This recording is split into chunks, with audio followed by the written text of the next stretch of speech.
తిరిగి మళ్ళీ ఆయన వాక్యం ద్వారా మాత్రమే మనకు లభిస్తుంది. అది మన ముందు నడిచి వెళ్ళిన దైవజనులు ఆ క్రమాన్ని మనకు నేర్పిస్తూ వచ్చారు కనుక దేవుని వాక్యం చేత మనల్ని సిద్ధపరచుకుని ఆయన ఆరాధించడానికి మనం ముందుకు వెళదాం. కీర్తనల గ్రంథము 20వ అధ్యాయాన్ని ఉత్తర ప్రచుద్ధ రీతిలో చదువుకుంటూ వద్దాం. కీర్తనల గ్రంథము 20వ అధ్యాయం. దేవుని లేఖనములు మరి చదివేటప్పుడు మనం వాటిని ఎంతో ఆలోచన చేస్తూ వివరంగా చదవడం ద్వారా మన విశ్వాస జీవితము బలపరచబడుతుంది. అదే సమయంలో మన ఆత్మ యందు సిద్ధపాటు కలుగుతుంది. ఆయన ఆరాధించడానికి మనం సిద్ధపరచుకోవడానికే కొన్ని పాటలు పాడుకుంటూ ఉంటాం. ఏదో ఎంటర్టైన్మెంట్ కోసం కాదు, లేకపోతే నలుగురు సమకూర్చబడేటువంటి అనుభవం కోసం కూడా కాదు. అది లోకానికి సంబంధించింది. అయితే ఎందుకు దేవుని ప్రజలు పాటలు పాడతారు? దేవుడు వారికి ఇచ్చినటువంటి ఒక గొప్ప ఆధిక్యత అది. లోకంలో ఆ విధంగా మరి అన్ని సమయాల్లో వాళ్ళు పాడుకోలేరు. వాళ్ళెవరో కొంతమంది ఉంటారు, వాళ్ళు పాడుతూ ఉంటారు కిరాయికి, అదే సరిపెట్టుకుంటారు వాళ్ళు. అయితే దేవుని ప్రజలు ఆ విధమైన అనుభవం కలిగిన వారు కాదు. వారు దేవుని తమ నోరారా కీర్తించేటువంటి వారుగా ఉండాలి. మరి ఆయన ప్రజలతో, ఆయన సమాజంతో చేరి నేను ఆయనను కీర్తిస్తాను అని రాసుకున్నాడు. మనం ఒంటరిగా పాడుకోవచ్చు. మన ఇంటి దగ్గర ఈ పాట మాకు వచ్చినట్టు ఎప్పుడో ఈ తాత దగ్గర నుంచి పాడుతున్నాను, అంత ముందు తెలుసు మాకు ఈ పాటలు అంటే మంచిదే, పాట తెలుసుంటే మంచిదే. కానీ ఆయన సమాజంతో చేరి ఆయనను కీర్తించుట అనేటువంటి అనుభవం మన విశ్వాస జీవితములకు నూతనమైనటువంటి బలాన్ని సమకూరుస్తుంది. ఆయన ఆరాధించడానికి మనలను సిద్ధపరుస్తుంది. కాబట్టి సిద్ధపాటు కలిగి లేకుండా ఏమని మనం ప్రభువును ఆరాధించగలం? ఆరాధించడం అంటే ఆయనను చూడడమే. ఒకవేళ సిద్ధపాటు లేకుండా ఆయన వచ్చినప్పుడు ఆయన ఎలా చూస్తాము?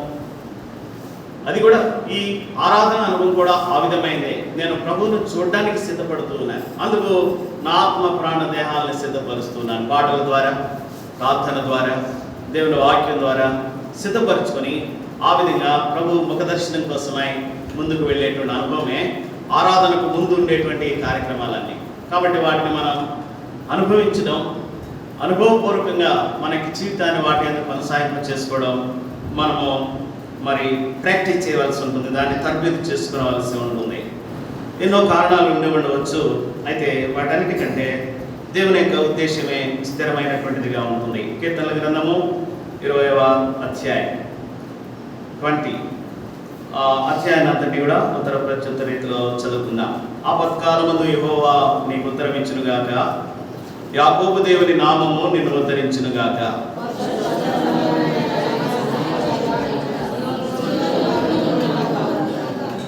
ఆయన నీ నైవేద్యమునన్నిటినీ జ్ఞాపకం చేసుకునుగాక, నీ దహన బలులను అంగీకరించునుగాక.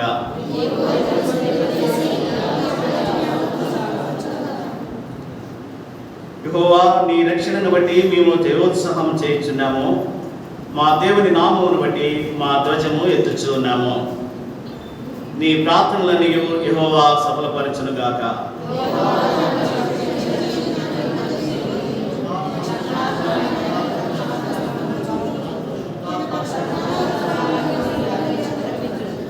కొందరు రథములను బట్టి, కొందరు గొర్రెలను బట్టి అతిశయపడుదురు.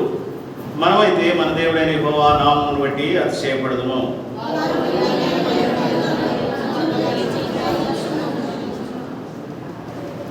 దేవుని యెహోవా రక్షించుము. మేము మొరపెట్టినప్పుడు రాజు మాకు ఉత్తరమిచ్చునుగాక. ప్రభు ఉచితమైన కృపను బట్టి సజీవులుగా ఉన్నటువంటి మనము ఆయన సన్నిధానంలో ఆయన స్తుతించి ఆరాధించేటువంటి ఈ గొప్ప భాగ్యంలోనికి సమకూర్చబడిన వారంగా ఉంచిన లోకము దాని అనుభవాలు మనకు తెలుసు. ఒకవేళ వాటి గురించి పెద్దగా వివరించవలసినటువంటి అవసరం లేదు. అయితే లోకము దాని యొక్క అనుభవాలు మానవ చేత బహుగా పరమబడుచు ఏ విధమైనటువంటి నెమ్మది లేనటువంటి అనుభవాలతో కొనసాగేటువంటి కాలంలో మనం ఉన్నాం. భయంకరమైనటువంటి యుద్ధాలు, మరి ఆ రకమైనటువంటి ప్రకృతి వైపరీత్యాలు, మానవ తప్పిదాలు, ఆ విధంగా మనుషుడు తన యొక్క జీవితాన్ని నాశనం వైపు నడిపించుకుంటూ నెమ్మది లేనటువంటి వాడుగా, ఏ విధమైనటువంటి సమాధాన సంతోషాలు లేనటువంటి వాడుగా, కనీస అవసరతలు కూడా తీర్చుకోలేనటువంటి పరిస్థితులు కలిగినటువంటి వాడుగా మానవ జీవితము కొనసాగుతుంది. ప్రభు ఉచితమైనటువంటి కృపను బట్టి మనను అట్టి అనుభవాల నుంచి దూరం చేస్తూ ఆయనను ఆరాధించుకోవడానికి నెమ్మదితో కూడినటువంటి అనుభవాలు అనుగ్రహింప చేస్తూ వచ్చాడు. ఆయన పరిశుద్ధ ప్రజల యొక్క సహవాసము, ఆయన మందిరావరణాలు మనకు అనుగ్రహింప చేసిన వాడుగా ఉంటున్నాడు. మనం ధన్యులం. ఆ విధంగా మనం మన అనుభవాల్లో నుంచి దేవుని సన్నిధిలో చేరేటువంటి అవకాశం కూడా కలుగు చేశాడు. చాలామంది ఆయన సన్నిధిలో నిలిచి ఉండాలని ఆశపడుతున్నారు, కానీ అక్కడ నుండి కదిలి రాలేకపోతున్నారు. ఇక్కడికి ఏవో కొన్ని సంగతులు వారిని అడ్డగించగలుగుతూ ఉంటున్నాయి. ఏవో కొన్ని సంగతులు వారి మీద మరి ప్రయత్నం చేస్తున్నాయి దేవుని సన్నిధికి దూరం చేయడానికి. ప్రభు కృపను బట్టి నేనైతే సమకూర్చబడ్డాం. ప్రభు సన్నిధిలో ఆయన స్తుతించాలి, ఆయన ఆరాధించాలి, ఆయన సన్నిధిని కలిగి ఉండాలనేటువంటి ఆసక్తి మనలను ఈ స్థలంలోనికి నడిపించింది. అందుకు మనం ధన్యులంగా ఉంటున్నాం. అలా అయితే ఆయనను ఆరాధించడానికి కేవలము ఈ యొక్క సంగతులు మాత్రమే సరిపోయినటువంటివిగా ఉంటున్నాయి. నిజంగా ఆయన్ని ఆరాధించడానికి ఆయన మనకు అనుగ్రహించిన శ్రేష్టమైనటువంటి అనుభవాలు ఏంటో వాటిని మనము గ్రహించినప్పుడు, తిరిగి వల్ల వాటిని జ్ఞాపకం చేసుకున్నప్పుడు, అవును కదా, ప్రభు నాకు ఇంటి అనుభవాలు ఇచ్చినాడు కాబట్టి మరొకసారి నేను ఆయన ఆరాధించగలుగుతున్నాను అనేటువంటి ఆ హృదయపు సిద్ధపాటుతో మరి దేవుని ఆత్మచేత నింపడినటువంటి వారిపై ఆయన్ను ఆరాధించేటువంటి స్థితిలోనికి మనలను ముందుకు కొనసాగింపు చేసుకోగలిగినటువంటి వారిగా ఉంటున్నాం. భక్తులు వారి జీవితాల్లో ఆయనను బట్టి ఎందుకు మరి ఆరాధిస్తూ వచ్చారు, ఎందుకు ఆయన కనపరుస్తూ వచ్చారు, ఎందుకు ఆయన ఎందుకు ఉత్సహిస్తూ వచ్చారు అనేటువంటి సంగతులు మనం తప్పక జ్ఞాపకం చేసుకోవాల్సి ఉంటుంది. 5వ వచనంలో చదువుతున్నాం, యెహోవా నీ రక్షణను బట్టి మేము జయోత్సాహము చేయించున్నాము, మా దేవుని నామమును బట్టి మా ధ్వజములను ఎత్తుచున్నాం. నీ ప్రార్థనలను యెహోవా సఫలపరచునుగాక. దేవుని ఆరాధించడానికి లేక ఆయన నామమునకు జయ ఉత్సాహము చెల్లించడానికి హేతువులు ఏమైనాయో వాటిని దేవుని వాక్యం మనకు జ్ఞాపకం చేస్తుంది. భక్తులు వారి జీవితంలో ఎందుకు ఆయన ఆరాధించగలిగారో ఆ సంగతులను వారు మరి జ్ఞాపకం చేసుకుంటూ ఆ విధంగా దేవుని ఆరాధించడానికి వారు ఇష్టపడి ఆరాధించిన వారై మనకు కూడా అటు మార్గదర్శకత్వాన్ని కలుగ చేస్తూ ఉంటున్నాయి. వారి జీవితంలో ఏం కలిగింది? ఇక్కడ భక్తులైనటువంటి దావీదు ఈ కీర్తన రాసి ఉంచాడు. అనేకమైన అనుభవాలు తన యొక్క జీవితంలో కొనసాగుతూ వస్తున్నప్పుడు వాటిలో దేవుడు తనకిచ్చిన విజయం ఏ విధంగా ఉందో దాన్ని జ్ఞాపకం చేసుకుంటున్నాడు. మరి 20వ అధ్యాయం 5వ వచనంలో మనం చదివినటువంటి మాట మరోసారి చదువుదాం. యెహోవా నీ రక్షణను బట్టి మేము జయోత్సాహము చేయించున్నాం. ఎందుకు ఆయనకి జయోత్సాహం కలుగుతుంది? లేకపోతే జయ ఉత్సాహం అంటే జయం తర్వాత కలిగేటువంటి ఉత్సాహం. ఒకవేళ ఓటమి పాలైతే ఏమవుతారు? మరి తల వచ్చుకుని అక్కడ ఒకసారి అబ్షాలోముతో దావీదు మరి సైనికులు యుద్ధం చేశారు. వెళ్ళేటప్పుడు చెప్పాడు దావీదు, అయా నా కుమారుడు ఉన్నాడు అబ్షాలోము, ఎవరు వాడి మీద చెయ్యి వేయదు, వాడంటే నాకు చాలా ప్రేమ అని చెప్పి పంపించాడు సైన్యాన్ని. పంపిస్తే మరి ఆయనే ఈయన్ని తరిమేశాడు. అయినప్పటికీ కూడా ఆయన ప్రేమ ఏమి తగ్గలేదు. వెళ్ళారు యుద్ధానికి. యోవాబు మొదలైనటువంటి సైనికులు చాలా బలమైనటువంటి వారు, ఎంతో వేగం కలిగినటువంటి వారు వెళ్ళారు. మరి యుద్ధానికి వెళ్ళారు. యుద్ధంలో అవతల ఉండేటువంటి ఆ ఇశ్రాయేలు ప్రజలను ఓడించేశారు. వారిని ఏలుబడి చేస్తున్నటువంటి ఆ యొక్క దావీదు కుమారుడు కూడా అంతమొందించేశాడు. రాజుగారు మరి సమాచారం తీసుకొచ్చేసాడు రాజుగారికి. ఏమని? అయా యుద్ధంలో జయం కలిగింది మన సైన్యానికి అని చెప్పారు. సరే, ప్రక్కకు మరొకడు వచ్చాడు. ఏంటి పరిస్థితి? నాకు వాడేటువంటి అబ్షాలోము ఎలా ఉన్నాడు? వాడిని కూడా చంపేశారయ్యా. ఆ వెంటనే రాజుగారు ఆ గుమ్మలో కూర్చున్నాడు. ఇంకా కూర్చుని మరి చూస్తూ ఉన్నాడు. వాళ్ళందరూ జయం పొందారు కదా, ఏం చేయాలి? ఆ వీళ్ళు అమ్ములు అవన్నీ కూడా పైకి చూపించుకుంటా జయము అనుకుంటా రావాలి. సంతోషంతో ఆనందంతో తిరిగి రావాలి. నాకు రాజుగారి గుమ్మలో కూర్చుంటే ఓడిపోయిన వాళ్ళలాగా ఒక్కోడు తలగా ఉంచుకుని ఇలాగ వస్తున్నారంట లోనికి. ఏంటి కారణం? ఆయన జయము కూడా వారికి జయంలాగా తోచలేదు. రాజు యొక్క ఉద్దేశాన్ని వాళ్ళు అక్కడ నెరవేర్చలేకపోయారు. జయోత్సాహం అనేటువంటి అనుభవం ఎంతో ఉన్నతమైనటువంటి స్థితి కలిగినటువంటిదిగా ఉంది. ప్రియులారా, నేను ప్రభువును అతి ఉత్సాహంతో కూడినటువంటి స్తుతి చెల్లించేటువంటి అనుభవం. యెహోవా, నీ రక్షణను బట్టి మేము జయోత్సాహము చేయుచున్నా. వారు ఎందుకు దేవునికి జయోత్సాహం చేస్తున్నారు? ఎందుకు ఆయన్ని ఘనపరుస్తున్నారు? ఎందుకు ఆయనను ఆరాధిస్తున్నారు? దేవుని నామమునకు మహిమ చెల్లిస్తూ ఉంటున్నారంటే దేవుడు వారికి రక్షణ అనుగ్రహింపజేసినటువంటి వాడుగా ఉన్నాడు. ఇదేనా అంతా కలిసి? ఏంటది? రక్షణ. తెలుసు మాకు అందరికి కదా, మనకందరికీ తెలుసు. అసలు రక్షణ అనేది లేకపోతే మనం దేవుని దగ్గరికి ఎందుకు వస్తాం?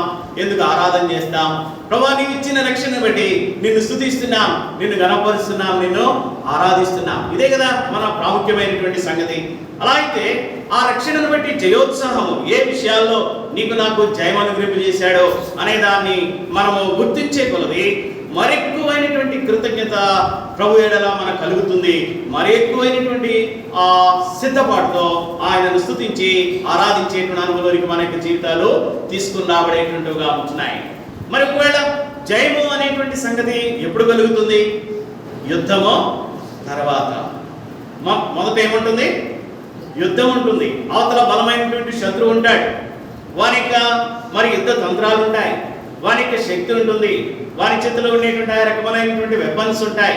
ఇప్పుడు యువతలు ఉండేవాడు యుద్ధానికి వెళ్ళేటప్పుడు ఆలోచన చేయాలి. వాడి దగ్గర ఎంత సైన్యం ఉంది, ఏ విధమైనటువంటి వెపన్స్ ఉన్నాయి, ఎన్ని గుర్రాలు ఉన్నాయి, ఎన్ని రథాలు ఉన్నాయి, ఎన్ని ఏనుగులు ఉన్నాయి, ఏ విధమైనటువంటి బలశాలు వాళ్ళ దగ్గర ఉన్నారు. ఇవన్నీ కూడా ముందుగా వాళ్ళు ఒక ప్రణాళిక సిద్ధం చేసుకోవాల్సి ఉంటుంది. ఉంటేనే యుద్ధానికి వెళ్ళిపోతే ఏమీ అంత తేలిక ఏమి సంగతి కాదు యుద్ధం అనేటువంటిది. అందుకే చెప్పాడు ఏమని, యుద్ధంకు వెళ్ళేటప్పుడు ముందు అవతల ఉన్న సంగతి ఏంటో మనకి తెలవాలి. ఒకవేళ నేను ఓడిపోతాను, వాడి దగ్గర ఉన్నంత సైన్యం నా దగ్గర లేదని తెలుసు అనుకో, వెళ్ళిపోయింది చేయాలి, ముందే సమాధానం పడిపోవాలి వాడితో. లేకపోతే ఏమవుతుంది? నష్టమే కదా. నువ్వు నీ సైన్యం అంతా కూడా నశించిపోతారు, నీ రాజ్యం అంతా వాడు వశమైపోతుంది. ఏం లాభం? కాబట్టి యుద్ధానికి వెళ్ళేటప్పుడు ముందుగానే ఒక వ్యూహం రచించుకోవాలి, దానికి సరైనటువంటి సిద్ధపాటు కలిగి ఉండాలి అని చెప్పాడు. మరి ఇప్పుడు దేవుని యొక్క రక్షణను బట్టి జయోత్సాహము అనేటువంటి అనుభవం మన జీవితంలో కలిగి ఉండవలసినటువంటి వారంగా ఉన్నామని భక్తుడు తన యొక్క జీవిత అనుభవాన్ని బట్టి మనకు కూడా జ్ఞాపకం చేస్తున్నాడు. అట్టి జయోత్సాహం నాకు కలిగింది. ప్రభు నాకు ఇచ్చిన రక్షణను బట్టి నేను జయోత్సాహం కలిగినటువంటి వాడిగా ఉంటున్నాను. ఎక్కడి నుంచి వచ్చింది ఆ జయోత్సాహము? కొలస్సీ పత్రికలో అపోస్తలుడు జ్ఞాపకం చేశాడు. దాని గురించి రాస్తూ చెప్పిన మాట చదువుదాము. కొలస్సీలకు రాసిన పత్రిక 2వ అధ్యాయము 15వ వచనం చదువుతున్నా.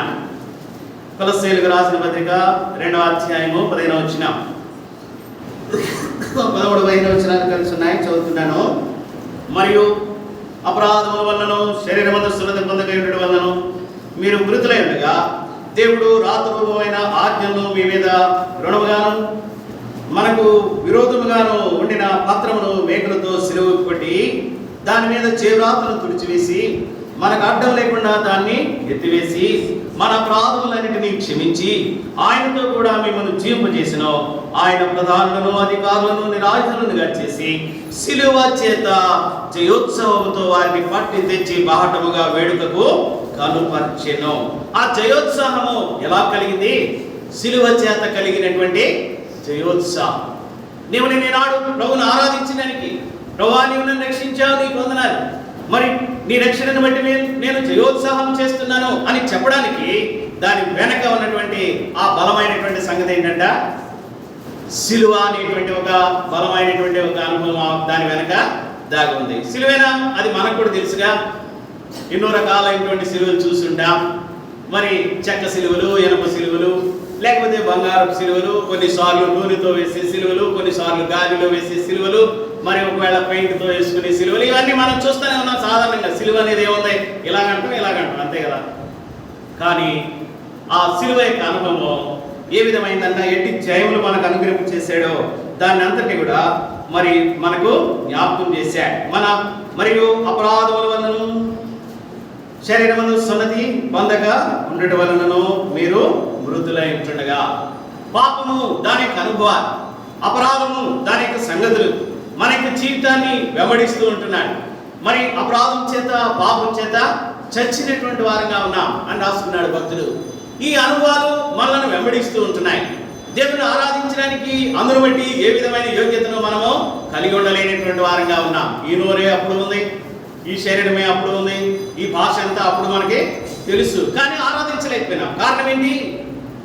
ఆ శిలువ వల్ల కలిగేటువంటి ఆ జయము మన జీవితంలో లభించినటువంటి కారణం చేత ఇప్పుడు పలికేటువంటి మాటలు ఆ రక్షింపబడక ముందు మనము పలకలేకపోయినాం. అప్పుడు పలికిన మాటలు వేరే. అప్పుడు ఇంకా స్పీడ్గా మాట్లాడిన వాళ్ళు ఉన్నారు, అప్పుడు ఇంకా గదిమి మాట్లాడిన వాళ్ళు ఉన్నారు, అప్పుడు ఇంకా ఊరు నిలబడి చేసిన వాళ్ళు ఉన్నారు అదే నోటితో. కానీ దేవుని ఆరాధించేటువంటి అనుభవం మాత్రం వారికి లేదు. కారణం ఏంటంటే వారు శిలువ చెంతకు చేరనటువంటి కారణం చేత.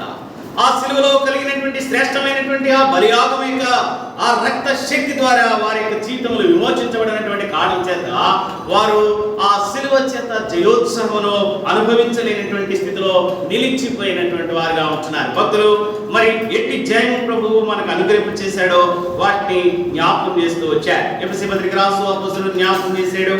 6వ అధ్యాయం 11వ వచనంలో చదువుతున్నాం. ఎఫెసీయులకు రాసిన పత్రిక 6వ అధ్యాయము 11వ వచనం. ఆయన మనకు ఎట్టి సంగతుల మీద జయం అనుగ్రహింపు చేస్తూ వచ్చాడో కొన్ని మాటలు చదువుతూ వద్దాం. 6వ అధ్యాయము 11వ వచనం. అందుచేతను మీరు ఆపద్దినమందు వారిని ఎదురించుటకు సమస్తమును నెరవేర్చిన వారై నిలువబట్టుకు శక్తివంతులైనట్లు దేవుడిచ్చే సర్వాంగ కవచమును ధరించుకొనుడి. మరి అపవాది యొక్క అధికారంలో నుండి మనల్ని తప్పించుకోవడానికి ఆ శిలువ అనేటువంటి ఒక జయకరమైనటువంటి ఆనవాళ్ళను మన జీవితంలో కలుగ చేసినటువంటి వాడిగా ఉంటున్నాడు. వాని యొక్క అధికారం, లోకాధికారి ఉన్నాడు. వాడు తన యొక్క శక్తిని మరి లోకంలో ఉండే ప్రతి వారి మీద కూడా ఉపయోగించుకునేటువంటి వాడుగా ఉంటాడు. ఏ విధంగానైనా వాడు ఉపయోగిస్తాడు. మన ప్రభు మీదే వాని అధికారాన్ని ఉపయోగించుకోవడానికి వాడు ప్రయత్నం చేశాడు. ఆ ఎత్తైనటువంటి కొండ మీదకి తీసుకుని వెళ్ళి ఈ లోక రాజ్యాలన్నింటినీ దాని యొక్క అధికారం అంతా కూడా నాకు అప్పచెప్పబడింది, ఒక నమస్కారం నాకు చెయ్యి, ఇదంతా నీకు అప్పగించేస్తాను. లోకాధికారి, లోకం మీద అధికారం కలిగినటువంటి వాడు, ఆ అధికారంతో మనల్ని అందరినీ కూడా పరిపాలన చేసినటువంటి వాడు. ఆ లోకాధికారి వశంలో మనం ఉన్నటువంటి వారమై దేవుని యొక్క ఉద్దేశాన్ని నెరవేర్చలేనటువంటి అనుభవం కలిగిన వారంగా ఉంటున్నాం. అయితే అట్టి అనుభవం నుంచి మనకు విజయం కలుగు చేయడానికి ఆ లోకాధికారి యొక్క శక్తి నుంచి మనకు విజయము కలుగు చేసిన వాడుగా ఉన్నాడు. ఆ విజయం ఎక్కడ కలిగింది? ఆయన శిలువ ద్వారా మాత్రమే కలిగింది. ఇంకా ఏ విధమైనటువంటి సంగతులు కాదు. ఆయన అనేక సార్లు ఆ సంచరిస్తున్నప్పుడు అనేకులను స్వస్థపరుస్తూ వచ్చాడు, అనేకులకు మేలు చేస్తూ వచ్చాడు, అనేకులకు మరి వారి అక్కర్లను తీరుస్తూ వచ్చాడు, అనేకులను పోషిస్తూ వచ్చాడు. వాటి ద్వారా సంపూర్ణమైన రక్షణ కలగలేదు. కానీ ఆ 33.5 సంవత్సరాల తర్వాత ఆయన ఆ కలువరి శిలువలో వేలాడిన తర్వాత మాత్రమే ఆ పాపం మీద మానవునికి సంపూర్ణమైన విజయాన్ని కలుగ చేసినటువంటి వాడుగా ఉంటున్నాడు. కాబట్టి ఆయన మనకు అనుగ్రహించిన ఆయన రక్షణను బట్టి మనం ఆయనకు జయోత్సాహము చేయగలుగుతున్నాం. యెహోవా మీ రక్షణను బట్టి మేము జయోత్సాహము చేస్తూ ఉన్నాం. కొలస్సీ పత్రికడు రాసిన మాటల్లో ఇంకా మనం చదువుతూ వస్తే మన అపరాధముల వలన 2వ అధ్యాయము 13-15 వచనాలు కలిసి ఉన్నాయి. మన అపరాధముల వలన శరీరమందు సున్నతి పొందక ఉండుట వలన. శరీరమందు సున్నతి పొందుట అనేటువంటి సంగతి ధర్మశాస్త్ర సంబంధమైనటువంటి సంగతి. అది ధర్మశాస్త్రమును నెరవేర్చుట అనేక సార్లు తప్పిపోయినటువంటి వారమే, ధర్మశాస్త్రమును నెరవేర్చలేనటువంటి వారమే.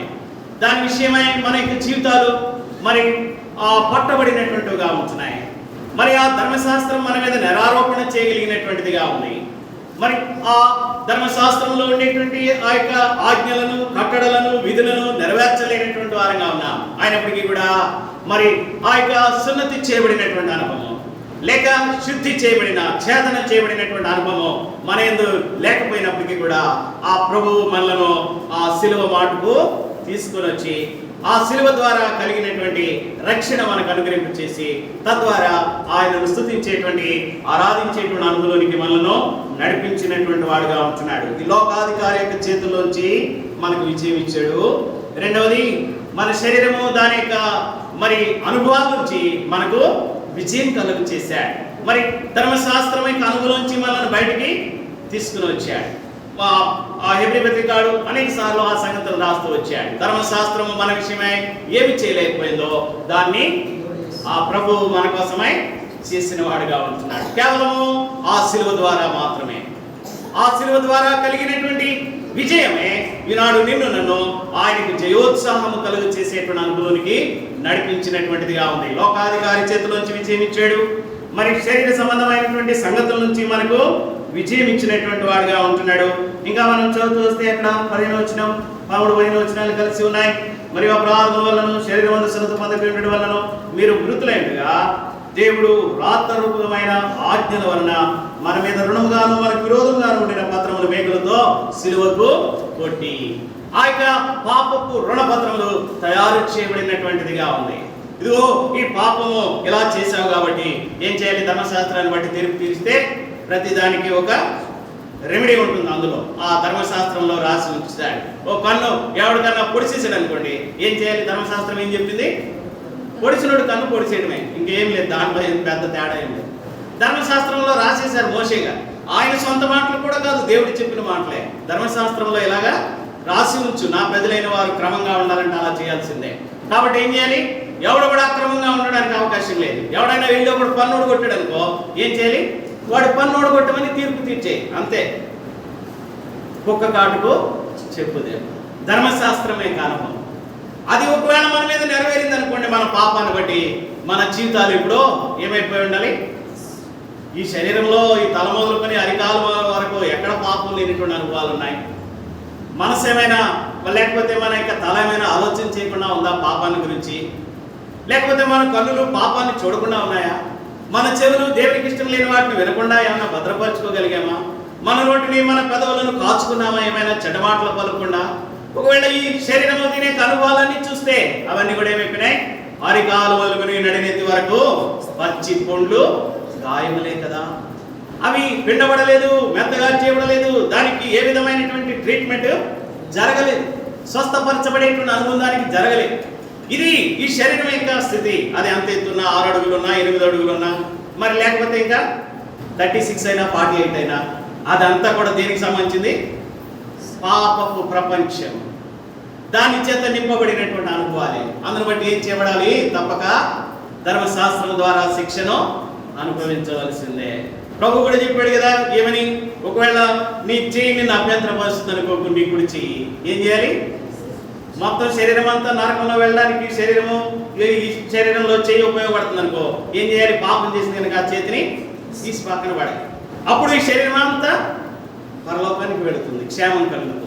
కాబట్టి అలా లెక్కేసుకుంటూ వెళితే ఈరోజు ఈ చేతితో చేసాం పాపం, ఈ చేయి తీసేస్తే అప్పుడు ఈ చేతితో చేస్తాం, అప్పుడు ఈ చేయి తీసేయాలి. ఈ 2 చేతుల్లో లేకపోతే ఏం చేస్తారు? కొంతమందిని మనం చూస్తాం, డిజబుల్డ్ పర్సన్స్ ఉంటారు. ఏం చేస్తారు? కాలుతో రాయడం నేర్చుకుంటారు, వాళ్ళు కాలుతో రాస్తారు. ఈ చేతితో పాపం మానేస్తే కాలుతో పాపం చేయొచ్చు, అప్పుడు ఆ కాలు తీసేయాలి. అప్పుడు తర్వాత ఏం చేయాలి? మళ్ళీ కొంతమందికి కాళ్ళు చేతులు కూడా పనిచేయవు, వాళ్ళు కూడా డ్రాయింగ్ వేయడం నేర్చుకుంటారు. ఎలా నేర్చుకుంటారు? నోటుతో బ్రష్ పెట్టుకుని ఇలాగా అద్దుకుని ఇలాగా పెయింట్ వేస్తారు. అప్పుడు ఈ నోరు కూడా పాపం చేసింది, నోట్లు కూడా తీసేయాలి. ధర్మశాస్త్రాన్ని బట్టి ఏం చేయాలి? ఇంకా ఏమీ మిగిలి ఉండదు, పూర్తిగా పాపానికి బలి కావాల్సిందే. ఒకవేళ మన బ్రతుకులు కూడా ఆ విధమైనవే, అన్ని శరీర అవయవాలు ఉన్నాయి, కానీ వాటి యొక్క స్థితి నిర్జీవమైనటువంటి అనుభవానికి వెళ్ళిపోవాల్సిందే. అయితే ఆయన రక్షణను బట్టి జయోత్సాహం చేసేటువంటి అనుభవానికి మనల్ని తీసుకుని రావడానికి ఆ క్రీస్తు యేసు ప్రభు చేసినటువంటి గొప్ప బలియాగం ఏంటంటే, ఆయన సిలువ చేత జయోత్సాహంతో పట్టి తెచ్చి బాహటముగా వేడుకకు కనపరిచాడు. ఆ పాపం యొక్క స్థితిని అంతటి కూడా కనపరిచి ఆ సిలువలో కలిగినటువంటి బలియాగం ద్వారా, దాని యందు కార్చబడినటువంటి ఆ యొక్క పరిశుద్ధమైనటువంటి రక్తం ద్వారా ఈ పాప పరిస్థితులన్నిటినీ కూడా కడగడానికి, శుద్ధి చేయడానికి, నూతనపరచడానికి ఆయన ఏర్పాటు చేసినటువంటి వాడిగా ఉన్నాడు కనుక అది కాలు మొదలుకొని నడినెత్తి వరకు ఉన్నటువంటి ప్రతి పాపము కడగబెట్టు ద్వారా మన యొక్క స్థితులు ఇప్పుడు దేవుణ్ణి ఆరాధించడానికి, ఆయన ఇచ్చిన రక్షణను బట్టి ఆయనకు జయోత్సాహం చేయడానికి ఆయన మనలను సంసిద్ధపరిచినటువంటి వాడుగా ఉంటున్నాడు. ఆ రక్షణ యొక్క అనుభవం, దాని వెనక ఉన్నటువంటి ఆ బలమైన శిలువ యొక్క త్యాగం, దాని వెనక నిలిచి ఉన్నటువంటి ఆ పరలోకపు తండ్రి యొక్క పూర్ణమైనటువంటి ప్రేమ, ఇవన్నీ కలిసి నిన్ను నన్ను ఆ శ్రేష్టమైనటువంటి జయోత్సాహం చేసేటువంటి అనుభవానికి నడిపించినటువంటివిగా ఉన్నాయి. ఈ లోకపు అధికారం నుండి మనలను విడుదల పొందించినటువంటి స్థితులు ఆ విధంగానే కలిగినాయి. సామెతల గ్రంథకర్త రాస్తాడు, 28వ అధ్యాయము 12వ వచనంలో చదువుతున్నాం. సామెతల గ్రంథం 28వ అధ్యాయము 12వ వచనం. నీతిమంతులకు జయం కలుగుట మహాఘనతకు కారణము. దుష్టులు గొప్పవారు కనప్పుడు జనులు దాగేందురు. మరి ఇప్పుడు నిన్ను నన్ను నీతి లేనటువంటి వారము అని దేవుని వాక్యము చెప్పింది. ఏ విధంగా? నీతిమంతుడు లేడు, ఒక్కడు కూడా లేడు. అందరూ త్రోవ తప్పి పనికి మాలినటువంటి వారుగా ఉన్నారు. ఈ మాట ఒకవేళ లేదండి నేను అందుకు అతీతుడండి, నేను అతీతురాలనండి, దీనికి నాకేం సంబంధం లేదని చెప్పడానికి ఎవరికైనా ధైర్యం ఉంటే చెప్పొచ్చు ప్రభు దగ్గర. ఏంటి ప్రభు అందరి గురించి రాయించావు, నేను అటువంటి దాన్ని కదా కాదు కదా, నేను అటువంటి వాడిని కాదు కదా అని దేవుడితో వాదం వేసుకోవచ్చు. నేనేం చేయను, దేవుడు రాయించి ఉంచాడు కాబట్టి మాట్లాడతానంతే. కాబట్టి దేవుడి దగ్గరికి వెళ్ళి ఎవడో వాదం చేసేవాడు లేడు. ఆయన చేపట్టుకుని నువ్వు ఎలా ఎందుకు చేసావు అని అడగడానికి ఎవరికి సామర్థ్యం లేదు. మనమందరం కూడా ఆయన వాక్యం దగ్గర తప్పక తల వంచవలసినదే. నీతి లేనటువంటి మన యొక్క జీవితాల్లో ఆయన చేసినటువంటి ఆయన యొక్క గొప్ప కార్యము ఏంటంట? 28:12 మనం చదువుతూ వచ్చాం. నీతిమంతులకు జయము కలుగుట మహాఘనతకు కారణంగా చేయబడింది. మరి ఆ యొక్క దేవుని ప్రేమ దుర్నీతి పరులైనటువంటి మనలను నీతిగా తీర్చడానికి, ఆ నీతిమంతులకు జయోత్సాహము జయము కలుగు చేయడానికి దేవుడు ఏర్పాటు చేశాడు. అట్టి జయము లేక నీతిని బట్టి కలిగినటువంటి ఆ యొక్క జయమును బట్టి ఈనాడు మనం ప్రభువును స్తుతించగలుగుతూ ఉంటున్నాం, ఆయనకు మహా ఘనతను అర్పించగలుగుతూ ఉంటున్నాం. అట్టి శ్రేష్టమైనటువంటి అనుభవం మనకు కలిగినటువంటిదిగా ఉంది. ఈ లోకం మీద విజయం ఇచ్చాడు, పాపం మీద విజయం కలుగు చేశాడు, మరి ఆ విధంగా దుర్నీతి మీద మనకు విజయం కలుగు చేశాడు. ఇంకా మనం చదువుకుంటూ వెళ్తే మొదటి యోహాను పత్రిక 2వ అధ్యాయం 13వ వచనంలో చదువుతున్నాం. యోహాను రాసిన 3వ పత్రిక 2వ అధ్యాయం 13వ వచనం.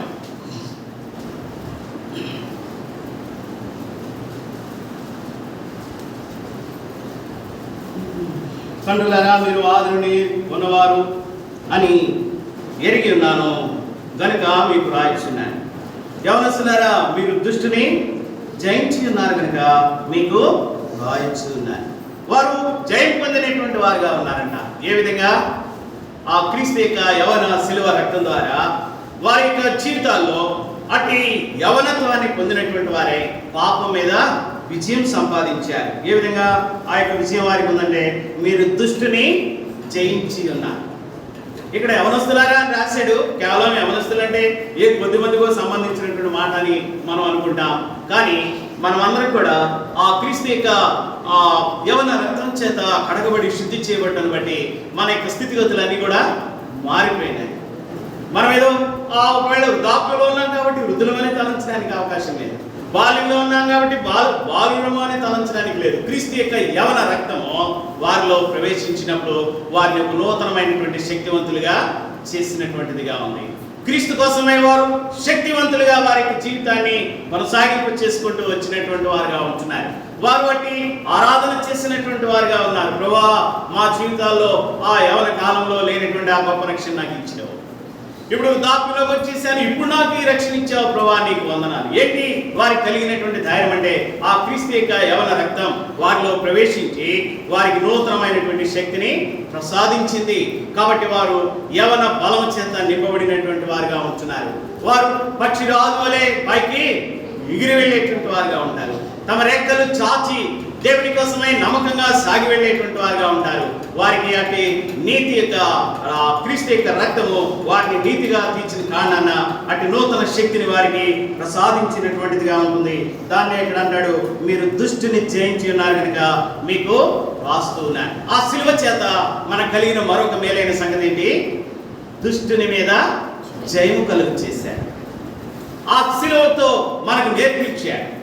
మరి ఒకవేళ ఈనాడు కూడా ఉండుంటుంది, కొంతకాలం క్రితం పాపం వాళ్ళందరూ అమాయకులు కదా, ఏదో అయ్యగారు లేకపోతే అన్నయ్య గారు అక్కయ్య గారు ఇలా అయిందండి భయం వేస్తుందండి అంటే యేసు రక్తమే జయం అనుకుంటే వెళ్ళిపో, ఇంకా ఏ దుష్టత్వం నీ దగ్గరికి రాదు. వాళ్ళకి అదే మంత్రం ఇంకా తెలియదు.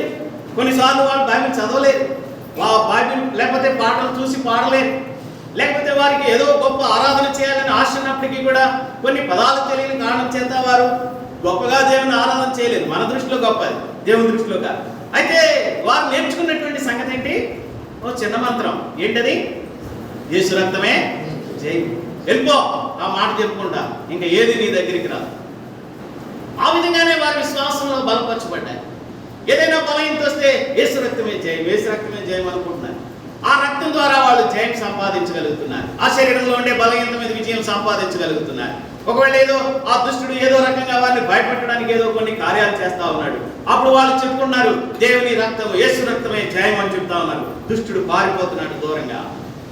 ఓ ఏమి గొప్ప విజయమో!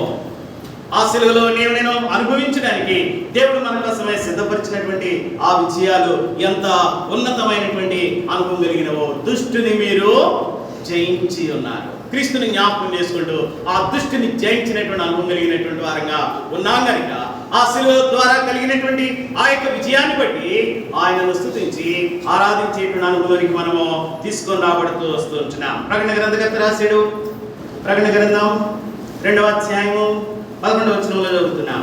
మరో మాట జ్ఞాపకం చేసుకుంటాం. ప్రకటన గ్రంథం 2వ అధ్యాయము 11వ వచనం.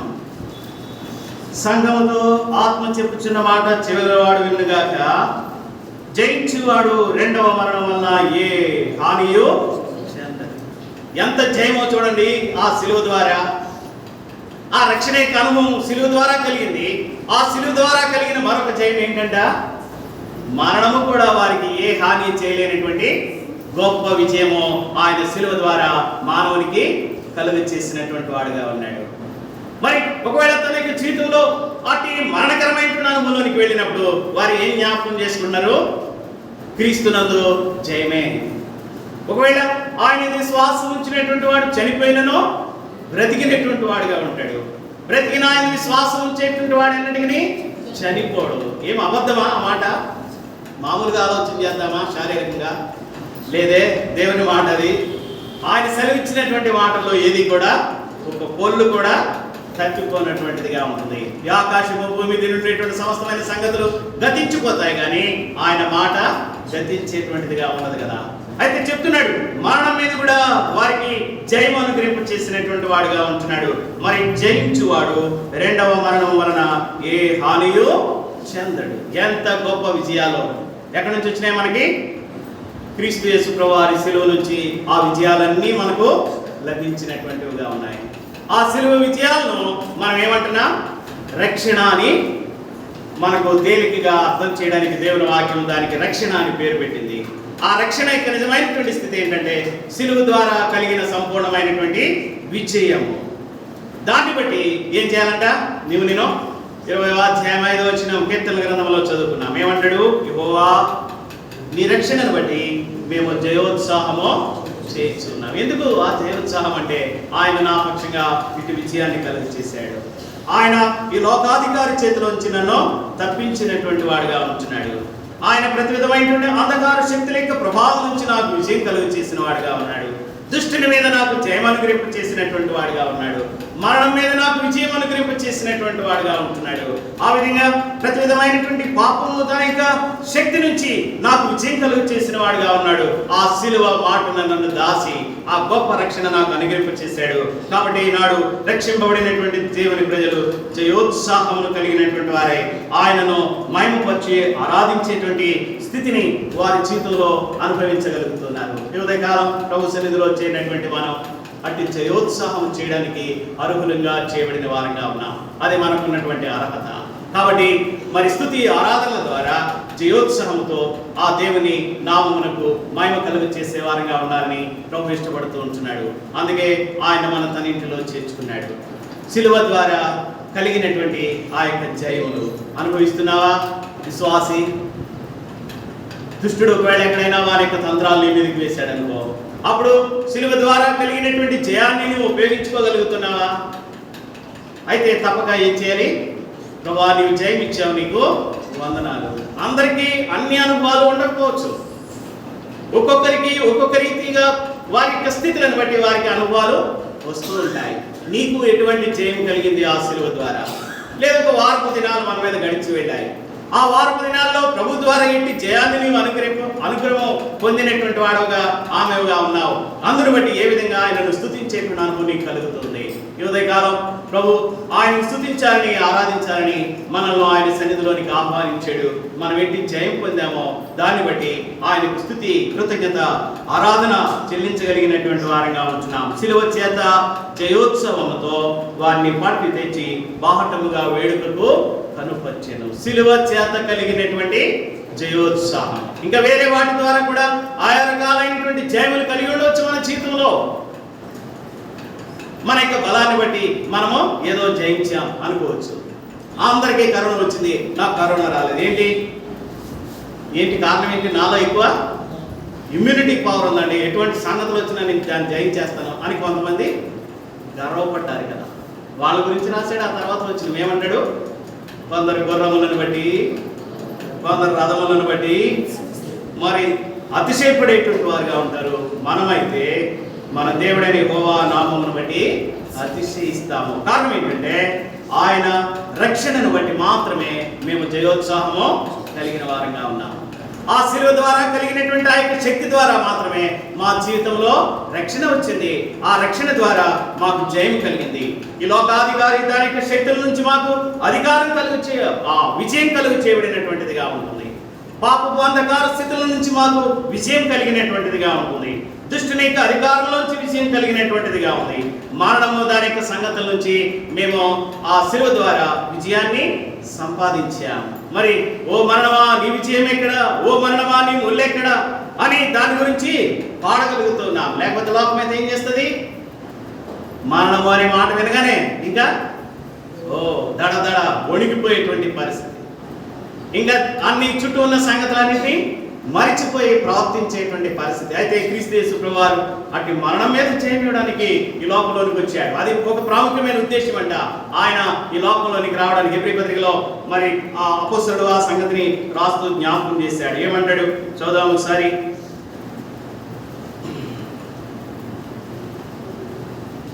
రెండవ అధ్యాయం 14-15 వచనాలు చదువుతున్నాం.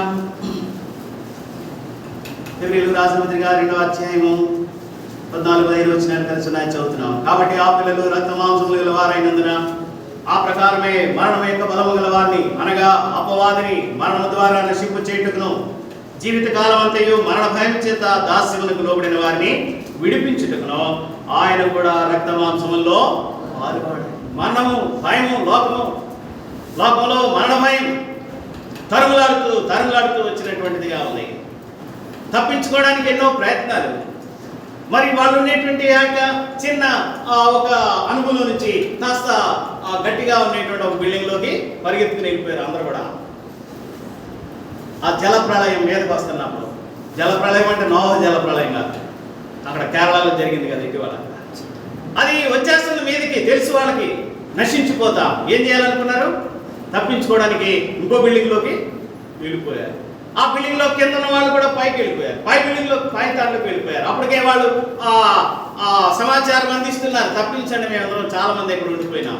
వాళ్ళు వచ్చి తప్పించే లోపలనే వీళ్ళందరినీ ఆ ప్రళయము ముంచేసింది. తప్పించుకోవడానికి ప్రయత్నం చేశారు. వాళ్ళకి తెలుసు మరణం వస్తుంది, మరణ భయము. చిన్నలు పెద్దలు అందరూ కూడా తప్పించుకోవడానికి పరిగెడుతున్నారు, ఆ మెట్లు ఎక్కుతున్నారు, ఆ పైకి వెళ్ళిపోతున్నారు, ఇంకా పైకి వెళ్ళిపోతున్నారు. తడిస్తే వర్షం వచ్చి మరి కనీసం బ్రతుకుంటే చాలు. లేదే ఆ మరణము దాని యొక్క బలం ఎటువంటిది, అదంత తేలికైనటువంటిది కాదు. వచ్చి ఆ దాక్కుని తలుపులు వేసుకుని గట్టిగా పట్టుకుని ఉన్నటువంటి వారిని కూడా ఏం చేసింది? నశింప చేసేసింది. ఆ తర్వాత వెళ్ళారు అక్కడ ఎవరు వాళ్ళు? సెక్యూరిటీ సిబ్బంది వాళ్ళు, ఆ సైన్యము మరి వాళ్ళని రెస్క్యూ చేసేటువంటి టీమ్స్ వెళ్ళాయి. వెతుకుతున్నారు, ప్రతి గదిలోకి వెళ్ళి వెతుకుతున్నారు. ఎక్కడైనా తలుపులు వేసి ఉంటే తలుపులు పగలగొట్టి మరి లోన వెతుకుతున్నారు. ఎవడైనా ఉన్నాడా బతికి? ఎవడు బతుకుంటాడు లోపల? మరణమే. కారణం ఏంటి?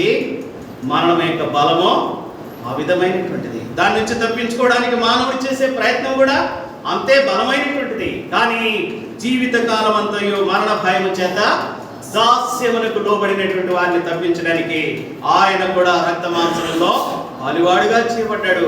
అంతేకాదు, ఆ రక్త మాంసంలో పాలువాడుగా చేయబడినటువంటి ఆ ప్రభువైన యేసుక్రీస్తు వారు ఆ శిలువ చేత జయోత్సాహము మానవునికి కలుగ చేశాడు. ఈనాడు ఎవరైతే అంటే రక్షణ పొందినటువంటి వాడుగా ఉన్నాడో వాడు మరణం వస్తే దాని గురించి ఏమీ భయపడట్లేదు, దాన్ని ఎదుర్కొంటున్నాడు ధైర్యంగా.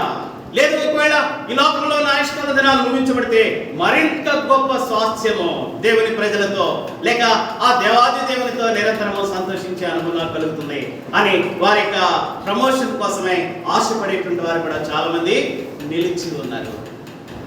అపొస్తలుడు అంటాడు, నేను ఆ విధంగానే ప్రభుతో ఉండడానికి ఇష్టపడుతున్నాను, కానీ ఆయన నాకు నియమించినటువంటి ఆ యొక్క కాలం అంతా కూడా నేను కొనసాగింపు చేసుకోవాలి. చివరికి వచ్చేటప్పటికి ఏమంటాడు, మంచి పోరాటము పోరాడి తిని.